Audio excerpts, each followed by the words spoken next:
Hello my crafty friends, it's Marie from Marie's Vermont Creations, and I am showing you some alcohol inks in Stream, Purple Twilight, Silver Mixative, my blending solution, and my Tim Holtz blower.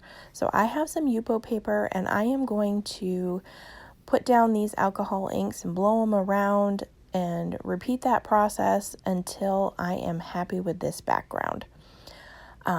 I forget how much I love playing with alcohol inks, and so today I am participating in the Handmade Happiness Facebook group Hop, which is Card Hoppin, a year of fun themes and techniques, and this month the theme was mixed media or alcohol ink, and the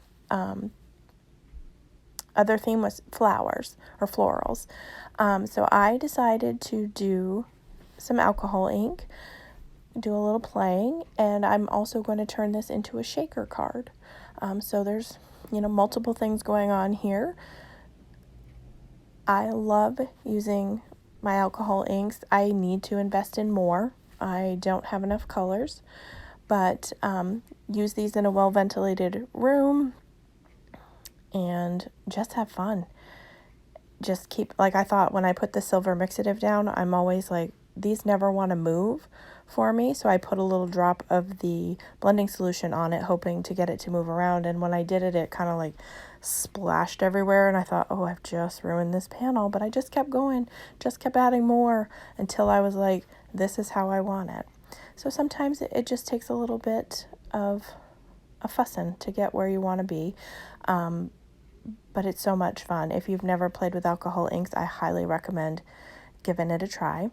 So I'm going to get the caps back on everything because, I would make a mess if I did not.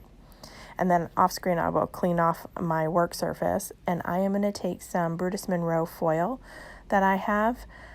It's a combination with Thermoweb, and I sadly don't remember the name of it, but it's a silver pretty pattern. And I'm just rubbing this so that in the sticky areas, the foil will take, and it did better than I normally do with the foiling, so I was pleased with how that turned out. And that silver, look how shiny it is. And so now I'm going to take a piece of white cardstock, and in my MISTI I'm going to treat it with my anti-static powder tool, and I'm going to stamp this large floral stamp set from the Beautiful Flowers from Simon Says Stamp. This is a well-loved stamp set, as you can see. I love this large floral arrangement. So I am going to take my Versamark ink and ink this up really well and stamp this down. And what the tool I'm using, I don't know if anybody has seen the Chucky tool that somebody made, Gina, that's all the rage. Some people are making them out of candle lids with some foam pad on the bottom of it. I saw Amy R. using a dry erase board eraser, and that's what I'm using here. I went to one of the big box stores and just bought one of these erasers. It has the foam bottom, and it just makes the stamping a little easier because I have some problems with my fingers and my wrists, so just saves a little pressure on the pushing on the lid of the MISTI. And I'm going to tilt this in the light so I can try to see if my embossing is there, but I got it the first try. So now I'm going to take some of the silver embossing powder, the Sterling from Brutus Monroe, and I'm going to coat this entire piece of paper and heat set that off screen till it's smooth and melted. And then I also off screen fussy cut this out so that it's smaller. I thought I was going to use the entire floral image, and it was just too big for the shaker card once I got that all completed. So that's what we're going to work on next, is the shaker card. And I learned this from Allison Haikila during one of her lives. I think it was for Doodles Paper Playground. This is just stamp packaging, so it's already sealed at the bottom. I'm just going to tuck my panel in here, make sure it's over in one of the corners, and then I'm going to fold it over, trim off a little bit in the corner so it folds nicely. And then I'm going to take my score tape I think this is a 1/4 inch one that I'm using, and I'm just going to tack it down to the back of this so that it doesn't flop around. Then I will take my scissors and chop off some of the top of this so I don't need all of that plastic. And I'm going to miter in the corner so that it folds a little bit better. And then I am going to take my sparkle blends, which are from the Doodles Paper Playground, which I will link down below. I am going to be using Allison's Gothic Peacock. I am going to be using a brand new one called Oh Hollow. So that is, I believe both of them are still available in her Etsy shop.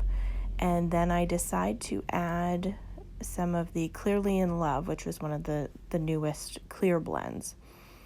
So I love all of the sparkle blends, so I highly recommend you check them out. They are limited edition. She makes small batches, and when they're gone, they're gone.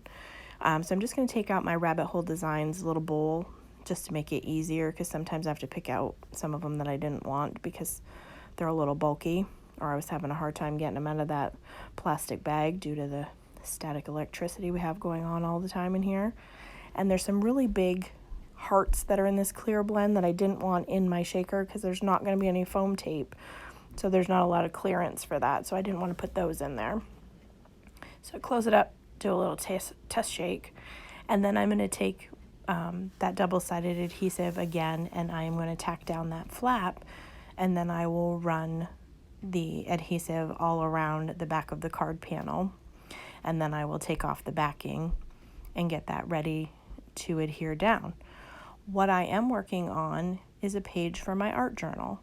We were challenged by Allison recently to use our sparkle blends in art journal pages.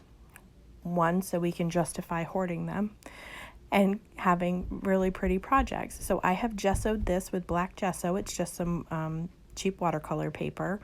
I am doing a 5x7 book for myself. I didn't do a pre-done book. I am kind of making the pages as I go, which I find easier for myself because this process of art journaling has taken me a bit to get out of my own head and just do it. So this is the way that I found the easiest. So here is my cut down floral panel. So I'm going to adhere that to the acetate using some art glitter glue and press it down until it is good and stuck down. And then as I was looking at it, I really liked the silver, but the white I found was a little harsh for me. And I fussy cut this out. I could have put it in my Scan and Cut, but I did fussy cut it. So those that know me, that's a really big deal. And then off screen, I decided I was going to color it in. So I used my Arteza Real Brush markers to color in the flowers to kind of match the alcohol inks. And here's a final picture of what that looks like. So I hope you enjoyed today's project. And as always, I hope that you have a great day.